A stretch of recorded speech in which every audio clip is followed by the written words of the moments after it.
संत रामपाल जी महाराज कौन है? संत रामपाल जी महाराज जगत गुरु है। जगत गुरु तत्वदर्शी संत रामपाल जी महाराज जी का कहना है कि गुरु बिना मोक्ष संभव नहीं है, गुरु बिना गति नहीं हो सकती, गुरु बिना हम परमेश्वर प्राप्ति नहीं कर सकते। संत रामपाल जी महाराज परमेश्वर कबीर साहिब जी की वाणी से इस बात को सिद्ध करते हुए कहते हैं कि गुरु बड़े गोविंद से मन में देख विचार, हरि सुमरे सो रह गए गुरु समरे हुए पार। एक और वाणी है कि गुरु गोविंद दोनों खड़े काके लागू पाए, बलिहारी गुरु अपना जिनको विनतियों बताए।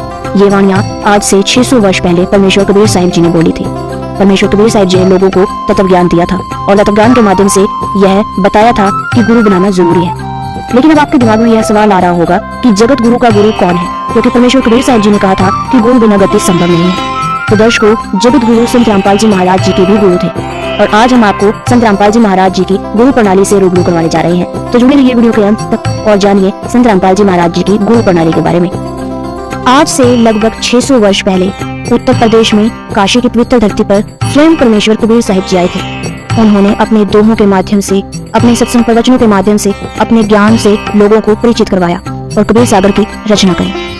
उसके बाद कबीर परमेश्वर मिले बंदी छोड़ गरीबदास जी महाराज को। बंदी छोड़ गरीबदास जी महाराज गांव छुड़ानी, जिला झज्जर, हरियाणा में हुए हैं। वो भी अपने समय के बहुत ही ज्यादा प्रसिद्ध संत थे। कबीर साहिब जी ने गरीबदास जी महाराज को अपने ज्ञान से रूबरू करवाया, सतलोक दिखाया और अपने विधान से परिचित करवाया। गरीबदास जी महाराज के बाद गरीबदास जी महाराज ने संत शीतलदास जी को नाम दीक्षा दी और गुरु प्रणाली सौंप दी। संत शीतलदास जी महाराज गांव बरहाना, जिला रोहतक, हरियाणा में हुए हैं। संत शीतलदास जी के बाद नाम दीक्षा मिली संत ध्यानदास जी महाराज को, जो कि संत रामपाल जी महाराज के गुरु प्रणाली के चौथे संत थे। उसके बाद संत ध्यानदास जी महाराज ने नाम दीक्षा दी संत रामदास जी महाराज को, जो कि 5वें संत हुए हैं। उसके बाद नाम दीक्षा मिली संत ब्रह्मानंद जी महाराज गांव करौंथा, जिला रोहतक, हरियाणा वाले को, जो कि 6ठे संत थे।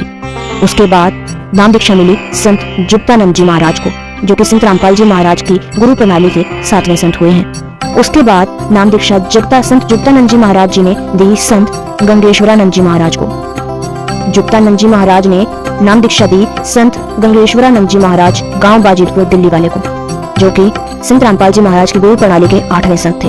उसके बाद 9वें संत हुए हैं संत चिदानंद जी महाराज, जो कि संत रामपाल जी महाराज के दादा गुरु जी थे और संत रामपाल जी महाराज की गुरु प्रणाली के 9वें संत थे। संत चिदानंद जी महाराज गांव गोपालपुर धाम, सोनीपत, हरियाणा से थे।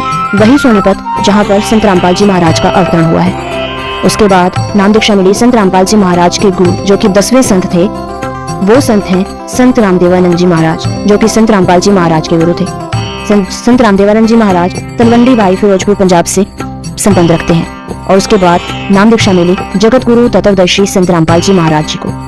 और यह गुरु प्रणाली अब से नहीं, लगभग 600 वर्ष पहले से चली आ रही है। स्वयं परमेश्वर कबीर साहिब जी ने इस पंथ को चलाया था। उसके बाद नाम दीक्षा देने का अधिकार दिया संत गरीबदास जी महाराज को, उसके बाद संत शीतलदास जी महाराज को, उसके बाद संत ध्यानदास जी महाराज, उसके बाद संत रामदास जी महाराज, उसके बाद संत ब्रह्मानंद जी महाराज, उसके बाद संत ज्योतानंद जी महाराज, उसके बाद संत गंगेश्वरानंद जी महाराज, उसके बाद संत चिदानंद जी महाराज, उसके बाद संत रामदेवानंद जी महाराज, उसके बाद संत रामपाल जी महाराज, जो कि आज विश्व गुरु के रूप में प्रसिद्ध है। और संत रामपाल जी महाराज ही वो पूर्ण संत हैं जो कि शास्त्रों के अनुकूल भक्ति साधना बता रहे हैं। यदि आप संत रामपाल जी महाराज के विषय में अधिक जानना चाहते हैं तो आप एक YouTube चैनल पर विजिट कर उनके बारे में संपूर्ण जानकारी हासिल कर सकते हैं।